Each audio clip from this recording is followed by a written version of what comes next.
Once upon a time. How many months ago? 18. 2 years? 8? 10 years? A long, long time ago in a galaxy far, far away.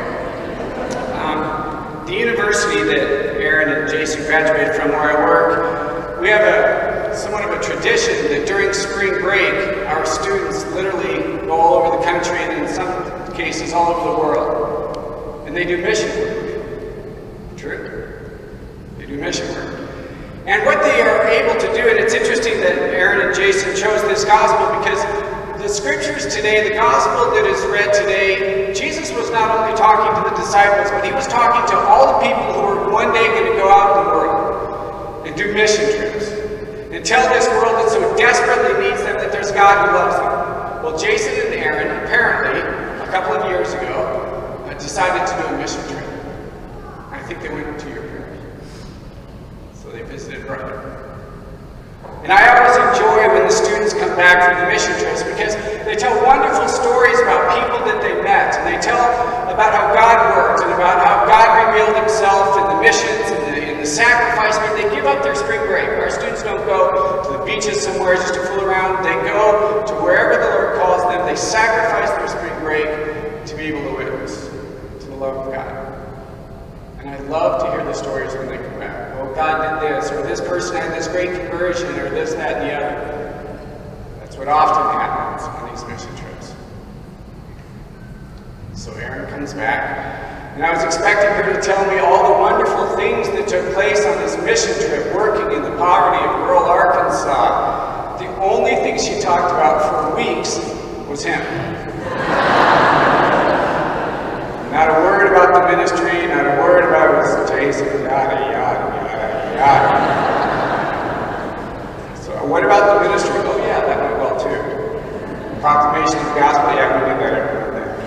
But I stayed up every night and I talked to this guy and I felt comfortable and I could be me. And I'm thinking, who is that? I'd never met Jason before.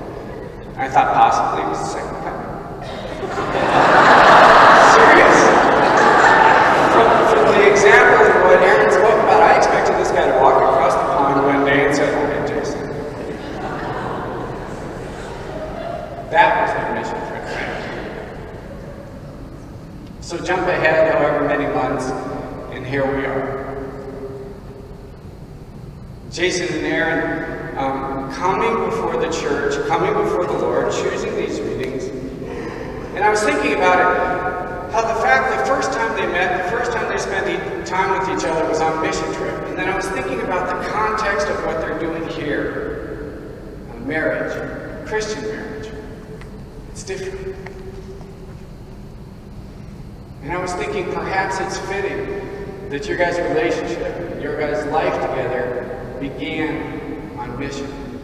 You see, the first thing that motivated Jason and Aaron was to be able to tell the world about this God who was passionately and madly in love with them. To tell a world that so desperately needs to hear it, that there's a reason for living, that there's a Christ who came to earth, took flesh, and died for us. And that's how they first met, is because they wanted to tell people that. They wanted to be able to share what God had done in their life.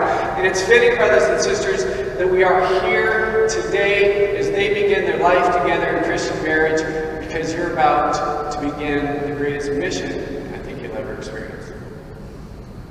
And it seems to me that the mission that you did in rural Arkansas is not that different from the mission that you're going to begin today. At the heart of mission, it seems to me at the heart of mission, at the heart of Christian marriage, is to tell the world about a God who is passionately in love with them. And they chose this reading. And they said, may the world, Jesus is saying, may the world know that I have been sent from the Father by the way you live. And you guys, the way you live and the way you enter into your marriage is going to tell the world about this God that you believe in. About this God that you said yes to. About this God that you're going to kneel before this afternoon and commit your life to Him and to one another. See, that's at the heart of mission. Is they go and they spread the gospel of Christ, and that's at the heart of Christian marriage. It's not just about Jason and Aaron, and they know that. What we're doing here, yes, it's nice, and we appreciate you inviting us here and all that kind of thing, but this couple knows that what's taking place grace here is bigger than that, and ultimately, why they're here and why we're here is because they want to live the life of Christ. Amen? Amen. Amen? Amen. And they know that. And they know that by entering Christian marriage, that by the way you guys treat one another, and eventually by the way you treat your children, however many may come, you're going to tell the world about a God that you claim to serve. So, Aaron, by the way you serve Jason, by the way you're patient and kind and generous, the world's going to watch you. Jesus said, the world doesn't know me and they need to know me, and they're going to learn by the way you guys love one another. So you're going to teach the whole world something about patience by how you treat him. And the world desperately needs to know.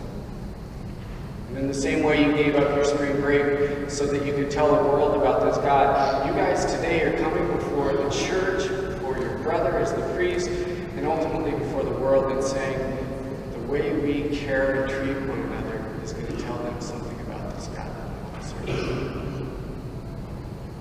It's pretty big. And not only that, when I asked them about what they wanted to hear, both Jason and Aaron spoke about sacrifice. In the second reading, I think sometimes we get lost in some of the things about wives do this and husbands do that. The line that I think struck me most, Jason, was, husband, love your wife the way Christ loved the church. So the world's going to watch you. How did Christ love the church? And we're going to watch the way you love your wife, because you said that's how you want to love Aaron. And ultimately, Christ loved the church by sacrificing his very self. He offered his very life for the church. It was nailed to a cross. Died for us. And Jason, you say that that's how you want to love her. Now I realize, and I understand more fully, why you come before the church, and ask for the sacrament of marriage, because there is no way that Jason is going to be able to love Aaron the way Christ loved the church, except for help with grace. And that's why you're here today. Because you know that you can't be patient, and you can't be kind, and you can't love as Christ loved the church unless you get help. Unless you receive the grace that the Lord has. And that's what the sacrament of Christian marriage is. It's coming before you, it's coming before me, it's coming before Father Eric, and saying we can't do this by ourselves.